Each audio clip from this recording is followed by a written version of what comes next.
ఇహమునందు అన్ని కోరికలు తీరుతాయి, పిల్లలు బాగుంటారు, దుస్వప్నములు ఉపశాంతి పొందుతాయి, ఐశ్వర్యం పొందుతారు, సంపదని పొందుతారు.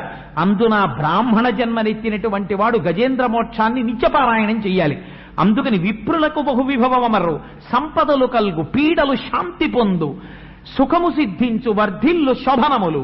ఇంట్లో శుభాల మీద శుభాలు, శుభాల మీద శుభాలు జరుగుతాయి. ఎందుకని అద్భుతమైనటువంటి నిరంజన నిరామయ నిరాకార స్తోత్రం ఇందులో ఉంది.